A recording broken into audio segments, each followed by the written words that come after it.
Terima kasih pemirsa, Anda masih bersama kami di Time to Talk bersama saya Dita Ruspendi. Kita masih membahas ada apa dengan Permendikbud nomor 30 tahun 2021. Karena permen ini memicu kontroversi pemirsa. Akibat sebagian kalangan menganggap terdapat penggunaan diksi yang dikhawatirkan malah melegalkan perilaku seksual. Namun sebagian kalangan lagi mendukung karena dilihat dari perspektif perlindungan korban. Kita masih terhubung melalui sambungan virtual bersama Pak Andi Wijaya, anggota Majelis Hukum dan HAM PP Muhammadiyah, dan juga Mas Firdian Aurelio Hartono, Ketua BEM Visip Unpad 2021. Kita ke Mas Firdian dulu ya. Kita bahas yang namanya Satgas, Mas Firdian. Bagaimana pendapat Mas Firdian? Setujukah adanya Satgas di kampus untuk mencegah adanya kasus kekerasan seksual? Kemudian bicara soal Satgas ini adalah bicara soal kemudian implementasi harus dikawal oleh kemudian institusi kampus maupun mahasiswa yang dilibatkan di dalamnya. Gitu. Karena selama ini kampus selalu berlindung di bawah nama baik kampus. Kenapa nggak mau dilaporkan? Kenapa kemudian nggak mau ditindaklanjuti dan seterusnya? Ini kan nama baik kampus. Padahal kemudian bicara nama baik kampus adalah kampus yang siap taat hukum dan siap taat kepada keadilan yang diberikan kepada tiap-tiap mahasiswanya, apalagi bicara korban. Nah, makanya bicara soal hukum, bicara soal payung hukum, perlu di luar daripada KUHP, gitu. Perlu kemudian Permendikbud ini, Permendikbud nomor 30 tahun 2021 yang memang, sekali lagi saya tegaskan, mengatur kekerasan seksual. Jadi kalau misalnya tadi Mas Andi banyak bicaranya soal kemudian hal-hal yang sifatnya adalah ruang privat ya, atau mungkin bisa mengarah pada zina, ya bisa sih itu dibahas, tapi tepatnya bukan di Permendikbud itu aja. Karena lagi-lagi ini rasanya kekerasan seksual. Dan kalau misalnya tadi bicara soal bagaimana dihilangkan misalnya perasaan korban, saya ingin bertanya ke Mas Andi sih, terus bagaimana mendefinisikan korban gitu. Itu aja sih mungkin bagaimana kalau misalnya frasa tanpa persetujuan korban dihilangkan, lalu bagaimana misalnya Mas Andi dan mungkin teman-teman yang punya pemikiran yang sama mendefinisikan korban tersebut? Nah, gini, saya jawab langsung. Silakan, Pak Andi. Korban, pasti nggak ada korban, Mas.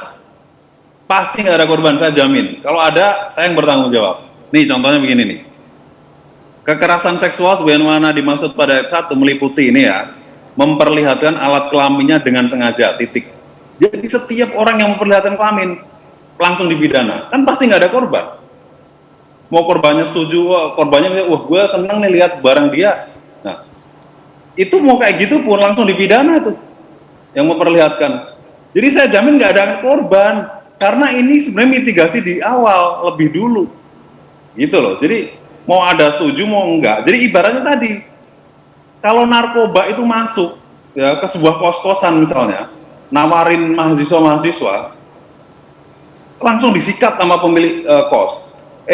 Kalau dagang narkoba di sini nggak boleh gitu. Mau ada yang setuju doyan barangnya, mau enggak setuju nggak doyan barangnya, tetap kalian disikat pengedar narkoba di kos-kosan ini. Gitu. Jadi pasti nggak ada korban atau nggak ada pemakai narkoba. Oke. Yes, akhirnya begini sih Mas. Dua hal yang bisa saya highlight sebenarnya. Pertama, yang selalu dibawa adalah huruf khusus tentang misalnya. Saya misalnya nanya, di sini ada satu ayat ya menyampaikan ucapan yang memuat rayuan, lelucon atau siulan yang bernuansa seksual tanpa persetujuan korban.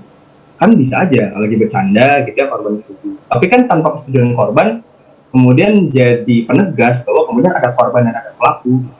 Mas Andi gimana? Dan lagi-lagi yang kedua, ini bicara soal kekerasan seksual bukan narkotika dan narkoba, beda sekali itu ruang hukumnya dan juga penerapannya. Seksual itu kan sesuatu hal yang dianggap ya di kehidupan masyarakat kita itu sesuatu hal yang tidak boleh ditunjuk-tunjukkan. Setuju nggak, Mas Firdian ini? Setuju. Tapi kan ini bicara soal kekerasan seksual, Mas, bukan bicara seksual. Salah satu indikasinya orang pakai busana, pakai baju, gitu. Ini contohnya aja ya. Makanya ini sebenarnya sederhana banget, Mas. Gitu. Nggak usah ngomong jauh-jauh, gitu. Dari situ aja udah terlihat, gitu. Kalau tadi saya nanya Masalahnya di mana kalau kalimat tanpa persetujuan dicoret? Mas Udin nggak bisa jawab, malah nanya balik. Karena kemudian hal itu ada, Mas, untuk menegaskan siapa korban dan siapa pelaku. Itu saja jawabannya sih, Pak. Semisal saya sedikit menjelaskan analogi lain. Misalnya di sini ada disebutkan. Jangan analogi. Kita Oke, langsung saja contoh nyata, Mas, di lapangan. Misalnya kemudian bicara soal menatap korban. Ini ada salah satu yang mengatakan bahwa menatap korban dengan nuansa seksual dan atau tidak. Itu di huruf. Kemudian kan harus dibuktikan. Itu di huruf berapa tuh? Huruf apa? Kan ada Yang D, Mas, yang D. Itu kan kemudian harus yang D. Itu kan harus didefinisikan. Kan ada pasal 5 ayat Gimana? 2 Tadi? apa? Yang Huruf D, Pak Andi. D. Oke. Menatap korban dengan nuansa seksual dan atau tidak nyaman tanpa persetujuan korban. Poinnya adalah seperti ini. Mas, huruf D nggak ada tanpa persetujuan. Jadi menatap korban dengan nuansa seksual dan atau tidak nyaman, itu aja. Itu udah bener kalau huruf D, nggak perlu diganti. Oke, Baik. poinnya seperti ini, Mas, sebenarnya. Sebenarnya kan satu Permendikbud yang kemudian dibangun 21 kekerasan seksual tersebut itu dibangun dengan landasan filosofis bahwa ini memperhatikan posisi korban. Itu dulu lagi, Mas. Sebenarnya selama ini kemudian menjadi hambat adalah Ini loh, tidak dikedepankan korbannya. Gini ya Mas ya, korban itu sebuah akibat, jangan diciptakan. Kok ngomongin korban dan pelaku. Jadi itu nanti ada kita ngomongin viktimologi ya, ngomongin kriminologi lagi gitu. Jadi korban itu sebuah akibat. Tapi kalau sebabnya ini udah dicegah, kita nggak mengenal ada pelaku, nggak mengenal ada korban. Ya, dari sini harus dipahami dulu ya. Kalau ngomongin sebuah pelaku dan korban itu masalahnya apa dulu gitu. Jadi jangan diciptakan. Nanti sebenarnya membedakan pelaku dan korban itu sesuatu hal yang keliru dalam memahami sebuah kejadian gitu. Jadi kejadian itu kan ada sebab akibat ya. Nanti akan ketemu kriminologi, akan ketemu viktimologi. Viktimologi itu ilmu yang mempelajari korban. Itu kan ada kejadian sebelumnya. Nah ini kejadiannya aja udah dicegah. Ibaratnya kalau banjir itu, ini kalau mau masuk rumah udah dicegah airnya. Jadi nggak mengenal kata banjir, cuma air hujan doang gitu loh. Ya, Oke, baik, akhirnya Pak gini, Andi, Mas jika Adi. sebab sudah dicegah tidak akan ada korban begitu ya. Bagaimana Mas Dirjen? Ya bener orang memang nggak ada kejadiannya gitu. Kayak jauh-jauh udah kita begini Mas Andi, begini. Kalau misalnya ada yang juga mengatakan, misalnya ketika misal Permendikbud ini disahkan, otomatis orang-orang kayak akhirnya kita boleh berzina kan nggak gitu. Kan kemudian akhirnya lagi-lagi simpel begini saja Mas Andi, bahwa kemudian Permendikbud ini lagi-lagi mengatur tentang kekerasan seksual dan landasan yang dibangun adalah tentang korban. Saya rasa begini, mungkin Mas Andi harus banyak ngobrol juga dengan teman-teman yang pernah menjadi korban, terutama teman-teman yang memang perempuan dan fokus ke dalam isu gender, politik gender. Ini deh, kamu aja belum. Rasanya bicara soal korban dan pelaku ini itu menjadi hal yang paling penting Mas, ketika bicara soal kekerasan seksual gitu. Ya begini, kalau ngomong tadi aja, jadi kalau tanpa persetujuan aja, kalau dicoret, itu nggak terjawab masalahnya apa. Nggak usah ngomongin di belakang setelah itu, gitu. Loh, terjawab tuh. Loh, lagi-lagi Mas, akhirnya begini, saya rasa adanya frasa tanpa persetujuan korban itu jelas tadi mendefinisikan bahwa kemudian siapa korban siapa pelaku, tapi Mas Andi selalu bilang, oh ya sudah cegah di depannya saja. Seakan-akan kemudian ketika bicara soal cegah di depan, ini mengatur soal seksual, ya itu kan hanya bicara soal seksual dan juga asusila atau mungkin zina. Beda soal Permendikbud yang mungkin itu Mas bisa bicarakan di forum berbeda, di misalnya ngomongin KUHP, mungkin kita bisa ngomongin meeting berbeda tapi di KUHP Mas. Ini kan bicara khusus tentang seksual. Gitu. Oke. Sekarang begini loh Mas, kita ngomong pakai logika ya. Kalau adanya kejadian itu pasti ya akibatnya ada pelaku dan ada korban. Benar nggak? Misalnya begini nih, kalau ada pencurian ya pasti ada pelaku ada korban. Tapi kalau di awal dicegah pasti nggak ada. Dan sebenarnya pendefinisian itu nggak penting menurut saya ya. Soal pelaku, soal korban itu nanti dengan sendirinya akan kelihatan. Misalnya begini. Menurut saya kemudian menjadi berbahaya. Inilah kenapa korban pernah mendapatkan keadilan selama ini. Saya kasih contoh. Karena ada narasi bahwa tidak ada korban pelaku akan yang berbahaya karena bagaimana Mas Firdian? Ya, contoh aja, saya kasih contoh begini. Saya kasih contoh ya. Ini misalkan nih, memperlihatkan alat kelaminnya dengan sengaja. Kalau orang yang memperlihatkan berarti kan pelaku. Kalau orang yang diperlihatkan berarti kan korban. Baik. So simple. Menurut Mas Firdian nanti akan berbahaya.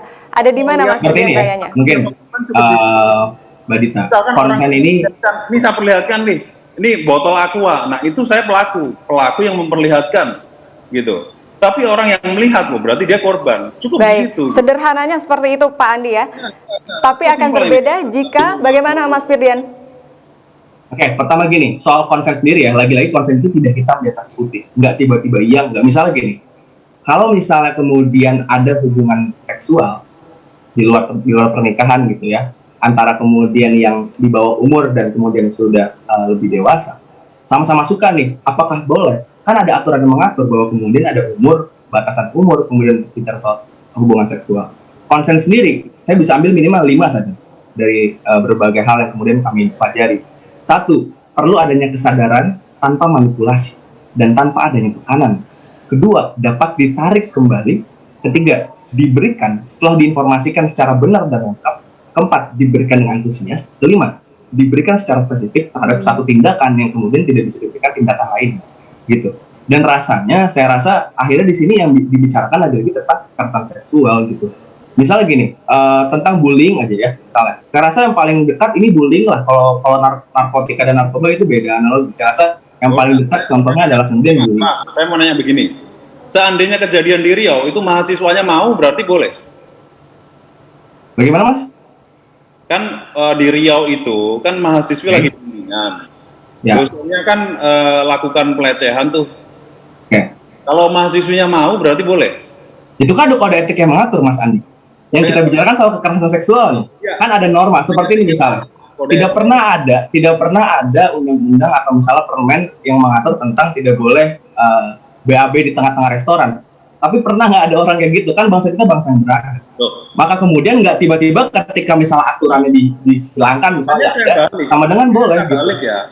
Kalau tanpa kata persetujuan dicoret, kan nggak ada masalah, bos. Ada dong Mas Andi. Akhirnya ini bicara soal korban yang mendapatkan positioningnya sebagai korban.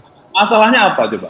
Ya selama ini kemudian yang bicara soal siapa korban dan siapa pelaku siapa korban itu gampang. Pelaku. Nah ini kemudian yang berbahaya menurut saya. Saya rasa ketika misalnya statement ini didengar oleh di situ. Saya rasa ketika statement ini didengar oleh banyak perempuan di luar sana yang menjadi korban, justru ini menjadi berbahaya loh Mas Andi. Siapa pelaku siapa korban? Kan malah begitu rendahnya peraturan hanya untuk justru yang berhak menentukan siapa Pak Andi korban mendukung kepastian hukum, Mas Firdian mendukung penggunaan kode etik begitu ya. Tapi kita kembali lagi ke lingkungan mahasiswa, Mas Firdian. Apa yang sebenarnya harus dilakukan mahasiswa sendiri untuk mencegah adanya kekerasan seksual? Oke, pertama ketika Permendikbud ini disahkan, tidak tiba-tiba dalam satu malam semua kekerasan seksual selesai. Semua fenomena gunung es terjadi. Perlu ada namanya implementasi dan juga pengawalan. Misalnya di Universitas Pajajaran sendiri saja, sebelum adanya Permendikbud ini, kami telah mendorong adanya peraturan rektor. Dan keluarlah kemudian peraturan rektor nomor 8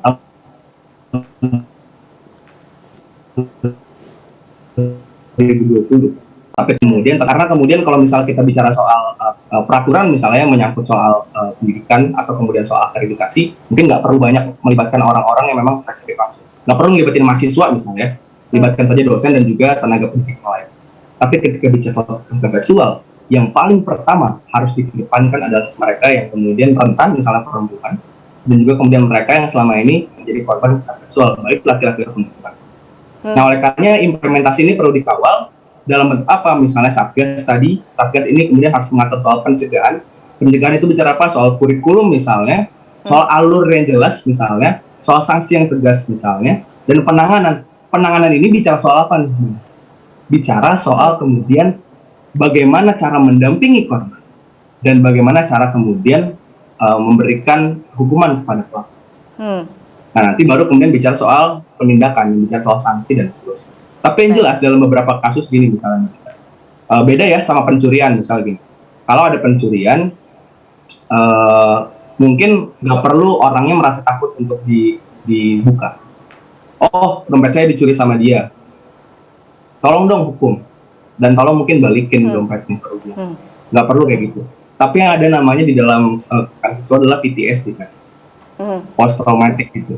bahwa kemudian nggak selamanya korban itu ingin dibuka identitas, dan bahkan nggak selamanya korban ini ingin kemudian kasusnya dibawa ke ranah hukum. Walaupun begitu, tugasnya institusi pendidikan adalah bagaimana menindak mahasiswa atau mahasiswi yang menjadi pelaku secara akademik, misalnya drop out, misalnya diberikan hukuman berupa tidak boleh kuliah atau dan seterusnya. Tapi kalau bicara soal kemudian hukuman pidana polisi, yaitu perlu persetujuan korban. Lagi-lagi di sini korban adalah kemudian pihak yang paling harus kemudian mendapatkan persetujuan dalam hal ini. Intinya ketika kita bicara soal upaya pencegahan, Mas Firdian menegaskan ya, alurnya harus jelas, sanksinya tegas, bagaimana mendampingi korban dan juga bagaimana nanti tindakan untuk pelaku. Saya ambil kesimpulan bahwa itu harapan dari Mas Firdian ya dalam upaya pencegahan kekerasan seksual. Harapan Pak Andi sekarang, bagaimana untuk terkait polemik Permendikbud ini, Pak Andi? Pertanyaan terakhir. Ya cukup aja dicoret rasa tanpa persetujuan korban, biar jelas gitu. Misalnya kami setuju semua, Pak. Jadi cukup yang pasal 5 ayat 2 huruf yang ada tanpa persetujuan korban tadi, ayatnya coret semua. Selesai, tinggal penegakannya aja ya. Jadi tinggal enforce kayak gitu aja, tinggal penegakannya aja. Kita mendukung kalau soal itu ya, kita juga pengen melindungi kampus ya, dunia pendidikan ini terbebas dari pelecehan seksual. Baik. Bagaimanapun nantinya respon dari Mendikbud ya, Pak Andi, Mas Firdian, layaknya kita sepakati bahwa penerbitan Permendikbud Ristek PPKS ini sejatinya merupakan langkah progresif yang dilakukan oleh pemerintah di tengah maraknya kasus kekerasan seksual di lingkungan kampus. Kita tunggu kearifan pemerintah dalam menangani kontroversi ini ya. Mas Firdian, Pak Andi, terima kasih atas kesediaannya. Sayang sekali durasi kita tidak panjang. Mudah-mudahan kita dapat berjumpa di lain kesempatan. Dan pemirsa, sampai di sini Time to Talk kali ini. Saya Dita Ruspendi, mewakili segenap tim yang bertugas mengucapkan terima kasih atas kebersamaan Anda. Assalamualaikum warahmatullahi wabarakatuh. Kami pamit undur diri. Sampai jumpa.